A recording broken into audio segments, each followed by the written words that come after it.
Megadeth was started shortly after Dave Mustaine was kicked out of Metallica. So him and his new buddy we met, Dave Ellefson, who's become the bass player, wanted to start a band that's more aggressive and faster and harder than Metallica. They hired an amazing jazz drummer by the name of Gar Samuelson and his jazz musician friend Chris Poland, who would be lead guitar, and the four of them, the first studio lineup of Megadeth. The money spent for like the production for this album, half of it was spent on drugs and beer and food, pretty much. The original version has a very, very horrible production and probably one of the worst productions ever, but the remaster sounds incredible. It came out in mid-80s, about maybe I think 2 years after Kill 'Em All came out. The original artwork looks pretty terrible. It's like a plastic skull with like a tinfoil mask on his face. Megadeth's mascot is called Vic Rattlehead, who's a skeleton with like a suit, but then he has like these visors blocking, like nailed to his face,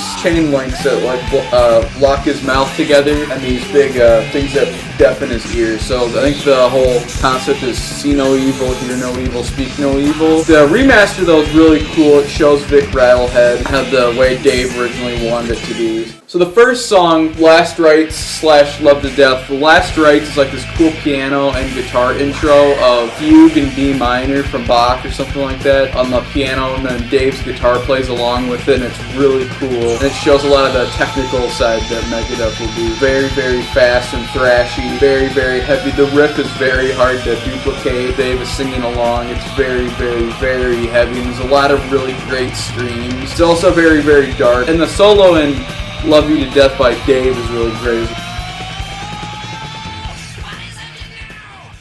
So the next song is the title track, Killing Is My Business, and this song is very great. It's got a nice, awesome groove to it compared to just balls out thrash, and has a really great solo from Chris Poland. And the singing I really enjoy on the song as well. They do a classic thing that Dave will do in a lot of songs where they save the chorus until the very, very end.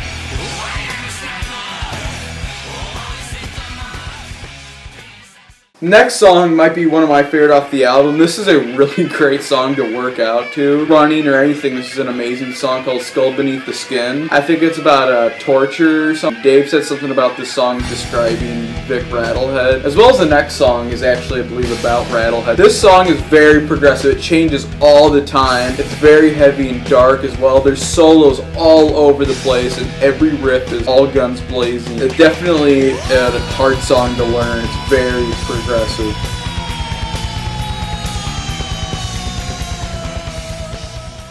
Next song, Rattlehead, might be the fastest on the album. Yeah, I think it is. It's just blasting all the way through. And by the way, Kerry King from Slayer was, I think, one of the original guitarists for Megadeth before this album. Not too long ago, Kerry King played this song Rattlehead with them live. It was pretty cool. Speedy all the way through. The lyrics are really cool. It flows very nice as well, and the solos are all over the place. They both, Chris and Dave, do great solos.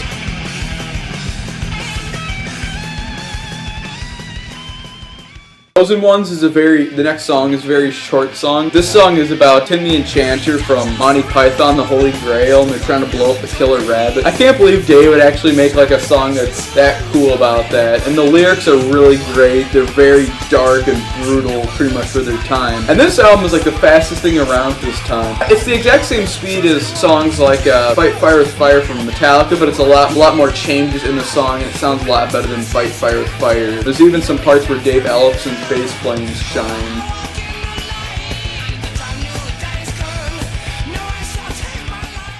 So the next song is These Boots. This is a cover. I can't remember the woman they covered, but if you guys heard the song These Boots Are Made for Walking. Now I actually like this cover because it takes a completely different approach where the original's like sassy, and this one's just like straight up badass. I'm not sure what the original version, but I know this one is about a prostitute. The first chorus is kind of awkward, and solos from Chris Poland are all over the place. And I love the drumming and bass playing, but the remaster version, like they had to censor a lot of it because there was words that were changed in this version compared to the original. Writer didn't like that, so he pretty much, I think, sued them. The whole song is like word, word, word, and then bleep, word, word, word, bleep. Today, these boots are made for walk. It's like that the whole time. It's really annoying.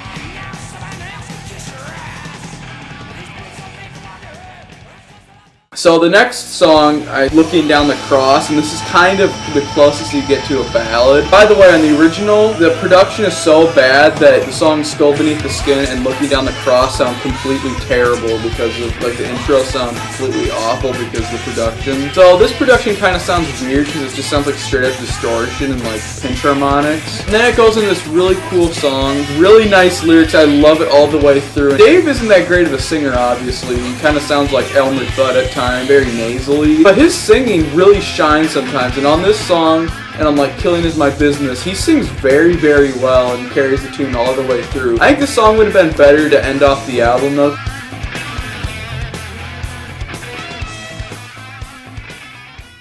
So the next song is a very controversial one called Mechanics. If you guys have heard the Four Horsemen from Metallica, it's pretty much the exact same song because Dave wrote the original version and there's not the slow middle section, there's like a new intro and it has the original lyrics which is about getting laid at a gas station or something. I used to love this song, not as much anymore, but it's still definitely a great song and the solo from Dave Mustaine at the end is so amazing.